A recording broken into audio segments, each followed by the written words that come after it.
Well, hello once again, friends and fellow Knights. This is Eric Loprete, your host of Night Talk, coming to you. We're being recorded live in the Glass City, Toledo, Ohio, at Annunciation Radio. So happy to be here, and very special guest with us today. I'm very excited to dive into that.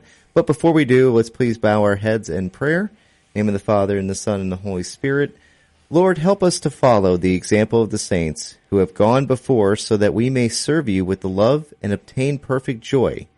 We ask this through Lord Jesus Christ, who lives and reigns with you in the Holy Spirit, one God, forever and ever. Amen. With me today, I have a man who is very well versed in the subject that we're going to be discussing, and that's going to be the fourth degree. I've wanted to do this episode for quite some time and kind of take a deep dive into the fourth degree and exactly what it is. And Dan is here and as a past Grand Knight, past District Deputy, and current Sir Knight and Membership Director for District Number 2. I could think of no better person to have on the radio with me today. So Dan, welcome. Welcome. How are you today? I'm good. Good. Well, Dan, let's just go ahead. We're going to dive right into what the fourth degree is. And I know that one of the things that we've been trying to do in the fourth degree is definitely get membership up. We've been trying to spread our word about what it is that the fourth degree is doing and what we currently do, and how really that kind of deepens your understanding of what it means to be a Knight of Columbus member. So I was really excited to have you on today. But the first question I've got to ask you is, who started you? How'd you get started? Who started you in the Knights? Well, actually, I was standing in the middle of a soccer field at Cardinal Stritch Catholic High School, where I was the varsity women's soccer coach. Athletic director came up and says, "Hey, after practice this morning, can you hang out a little bit?" He says, "I got to go to a youth football game, and there's a group of guys from the Knights of Columbus that are going to do a soccer kicking contest." Sure, I'll help them out. So after practice, I'm kind of hanging out, and I see a few guys coming out of the parking lot, and I knew them. Here it was, my past fire chief, past fire captain, another coach from Cardinal Stritch, and two students that I had known when they were at Cardinal Stritch, and they walk out on the soccer field, and I says, "What are you guys here for?" And they says, "Well, we're the Knights of Columbus." And I looked at my old chief, and I went, "You're the Knights of Columbus?" He says, "Yes, Daniel, and why aren't you?" Well, while they set up their soccer kicking contest, I talked to the one guy, and we talked for quite a bit, and they convinced me to join. The next Thursday they had a meeting.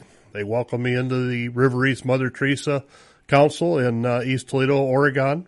And a week later, I was sitting in a church and getting my first degree. 3 months later, I got my second and third degree. And then a year later, I became a fourth degree when they talked to me about becoming a fourth degree member. I think that's kind of interesting. A point that you just kind of hit on is that you were originally just a first degree knight, and then you went to second and third, and then you went to fourth. And I know that we've changed over the years to where it's when you join, you become a third degree knight. Right. You sit there through your exemplification ceremony. We go over the video. Sometimes it's done live. And then we approach that individual about being in the fourth degree. Describe the process of a knight joining the fourth degree, or even how a council can go to some of its members and start talking to them about joining the fourth degree. Well, like for me personally, I travel around Northwest Ohio as the membership director for Ohio District 2, and I talk to knights at third degree councils, first, second, third degree councils, and tell them what the fourth degree is all about, and invite them to become part of the fourth degree. And we're actually the patriotic group of the Knights of Columbus. The fourth degree was created back in 1900 when there was a concern that Catholic men couldn't serve both the church and their country. And the Catholic men got together and went, yeah, we can serve both God and country and become good citizens. So it became the patriotic group to work with civic organizations and to add to the charity, unity, and fraternity. And actually about 1,400 members attended the first exemplification of the fourth degree at Lenox Lyceum in New York on February 22nd, 1900. I did not know that. And I guarantee you a lot of other people didn't know that either. So we obviously have established that there's a very deep history in the fourth degree. And I don't know that a lot of people understand that, how much history is in the fourth degree. So I guess my next question to you about the fourth degree would be, how do you, knowing the history, knowing we're the patriotic group to work with, how do you think that membership though deepened your involvement not only with the Knights but maybe in your faith as well? Well, it hit me. At Cardinal Stritch Catholic High School, we always started practice and games with a prayer and ended with a prayer.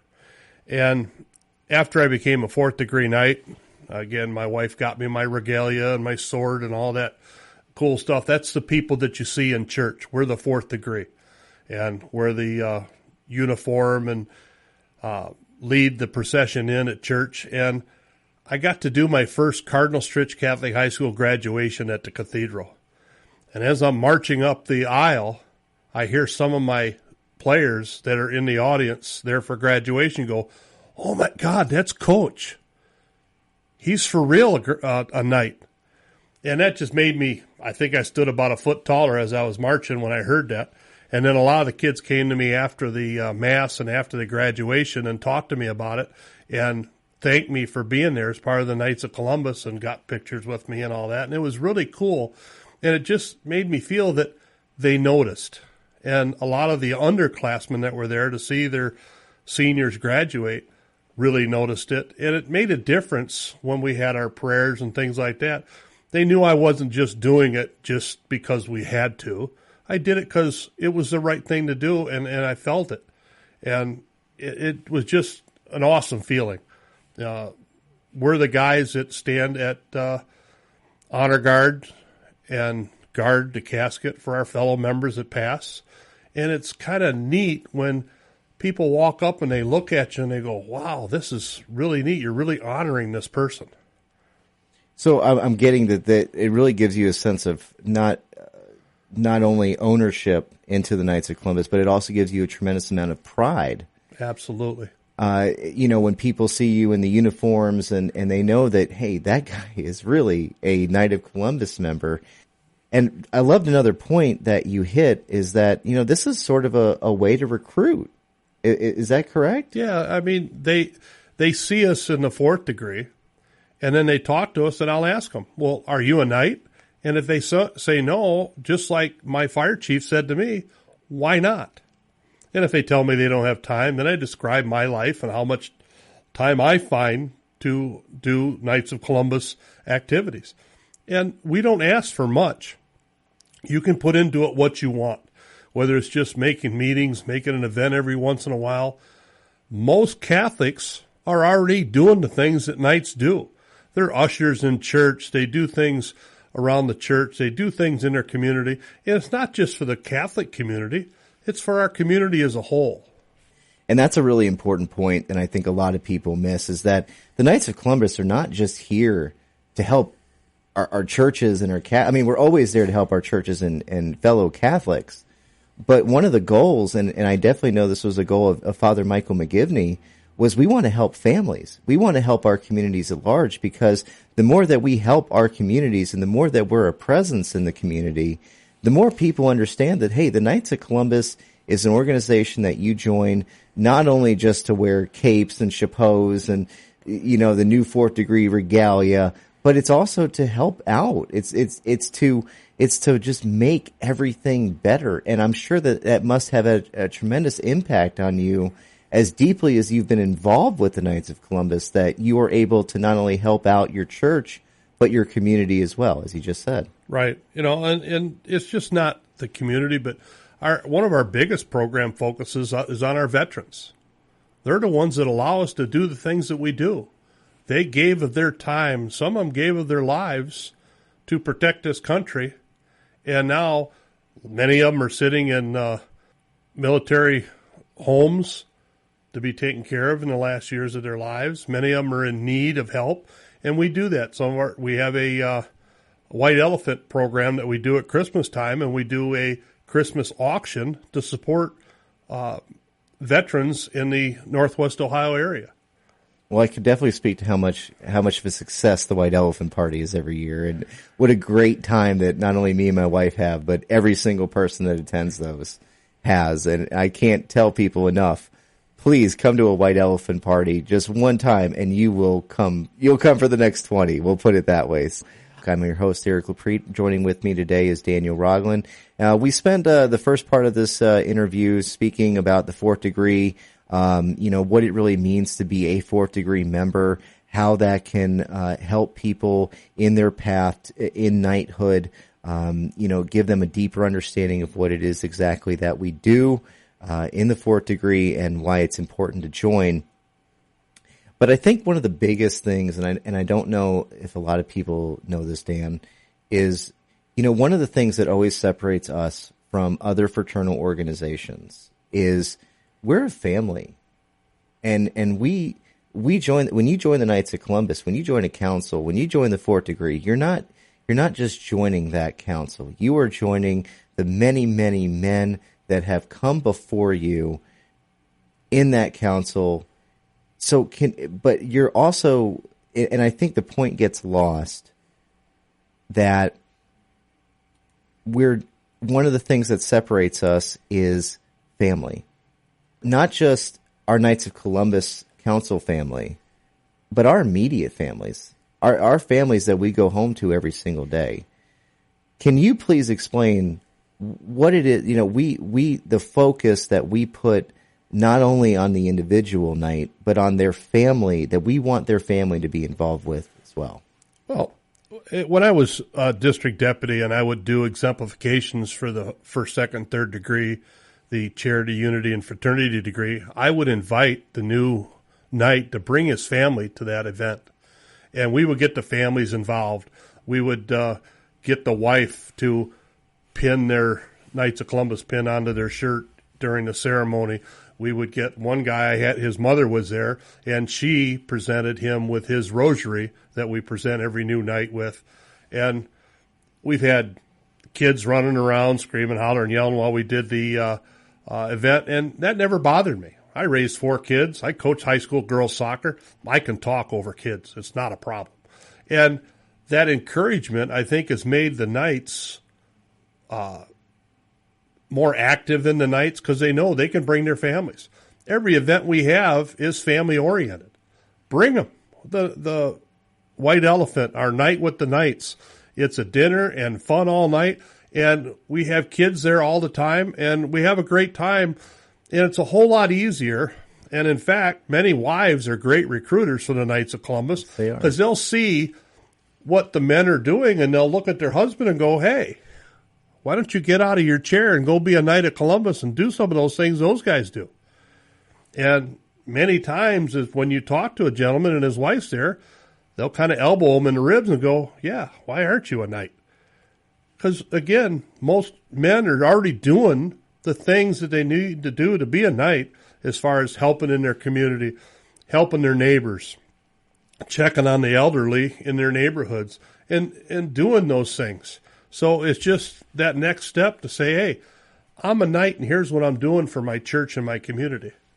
And one really important thing, and I do want to make sure I hit this, wives, how important it is to have our wives involved in this, because aside from the fact, men, people see the Knights of Columbus like men's only fraternity. Okay. And you know what? To a degree, that's true. But you know what? When I look at especially your wife, Mary Jo, when I look at my wife, Katie, when I look at different wives that are always come to events with our other brother knights, they're the ones cooking the food. They're the ones going up and directing traffic. They're so involved, and I think just from a standpoint of they know where their husbands are. When he says, honey, I'm going to a Knight of Columbus event, she knows who he's going to be with. She knows where he's going, and she knows that he's going to do a good thing. And I think that really, really helps us out, especially when it comes to recruitment. I'm extremely lucky. My wife, Mary Jo, has been very active in everything I've done in my life. When I was a soccer coach at Cardinal Stritch, she was my scorekeeper, kind of the team mom, and especially with girls, there'd be a lot of times I go talk to my wife. With the Knights of Columbus, many, many times when I'm going on my visits to councils and other assemblies, she gets invited along. The Grand Knight or the Navigator will say, hey, we have a ladies group that meet on the same night. Would your wife like to come? And so she'll go and she'll interact with these folks. As far as participation, like in our exemplification, my wife's always there helping, always. So that makes it a whole lot easier for the things I do because she's normally with me or going with me or knowing where I'm going and what I'm doing because she's helped me set it up. And we encourage that. It's a whole lot easier to go do things when your wife's along, and she's wanting to be part of that as well. My wife ran the ladies organization for our assembly while I was the navigator, and then our next navigator wasn't married, so she continued through those 2 years, and then our next navigator wasn't married, so she continued through those 2 years. And that's I mean, like I said, that is absolutely fantastic. And this is definitely, I think, a degree that we do not give enough credit to our wives and significant others to be a part of, and wanting them to come on and just be a part, as much a part of it as we are. So we've talked a lot about what Fourth Degree does, how we involve people in it here. Let's go into some of the charities that maybe some people don't know that the Fourth Degree is involved in. Well, we do a lot for the military and our veterans. Do a lot to try to help veterans in the Northwest Ohio area. For me personally, but also the Fourth Degree supports priests, particularly those that go in to serve as military chaplains. We've got a special scholarship program that the Knights help fund the education of seminarians preparing to become Catholic chaplains in the U.S. Armed Forces. It's a fantastic program, and you have to be under 35 years old and in a seminarian program. We've actually had priests step back from being full-time priests to go in and become military chaplains because it was a calling that they had all along, but just never got the opportunity to step into that role. And then we do a lot with Catholic education. We want our Catholic schools to survive. Things have changed a little bit here in the last year with the new, especially here in the state of Ohio, with the new, I guess it's called like a voucher program or a scholarship program, where each kid from our taxes gets so much money given to their public school. Well, now they can have that money transferred to a Catholic or private school to help support their education. So trying to get that word out, trying to help Catholic schools. Again, I was a high school soccer coach for 21 years at a Catholic high school. There's always a place a private school can use money, always. So we just did a fundraiser this past weekend to help schools in the Northwest Ohio area and raised over $4,500 in one fun evening. And as a product of Catholic school education, I cannot tell you the worlds that were open to me because I was involved in Catholic education, and not only did it instill in you a faith in Jesus Christ, but it also instilled in you manners, it instilled in you good work ethic. So I from that standpoint, absolutely important work that we're doing to help support our Catholic charities.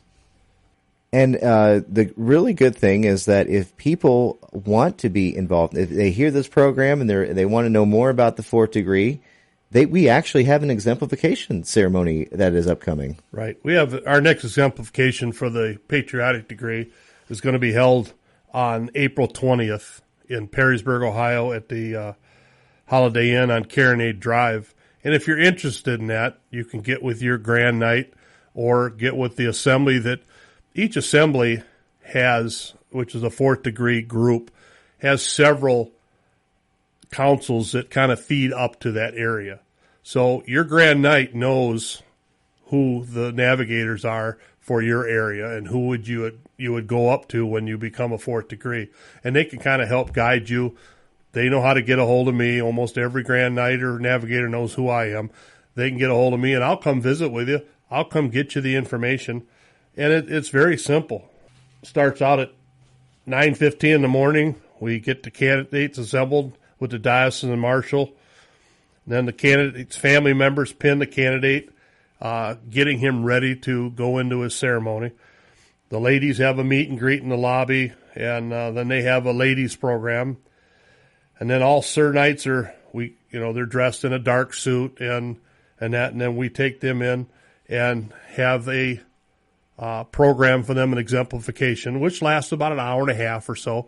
And basically, it's a history of the Knights of Columbus in the Patriotic Order. And it's fantastic. I've been a Sir Knight for over 12 years, and I catch something new every year, just because maybe I missed it the year before, or it's just something that caught my ear this year. And then we have a luncheon and let the Sir Knights know. The biggest thing is once you become a Knight, whether it's a first, second, third degree Knight or a fourth degree Knight, is to get involved. Don't sit on the sidelines.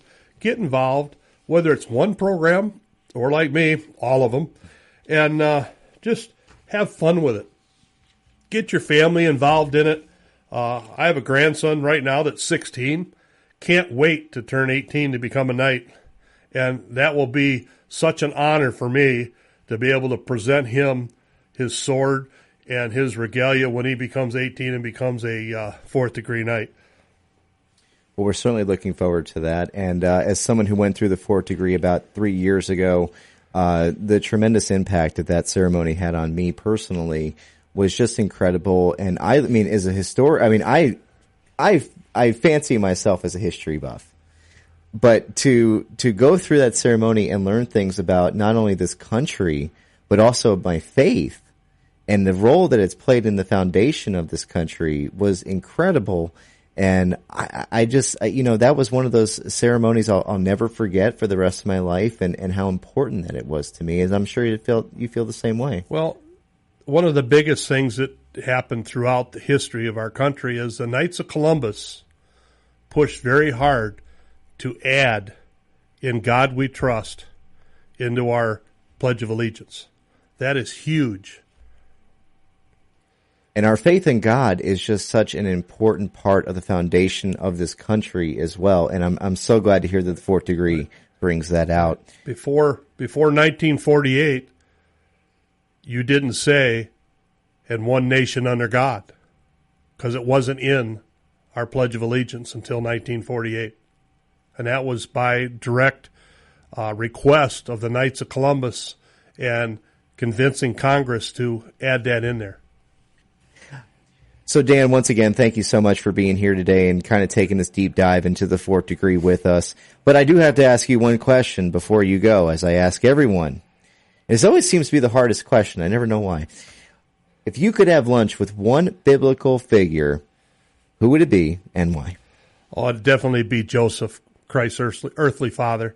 I'd like to ask him how it was to raise Jesus Christ.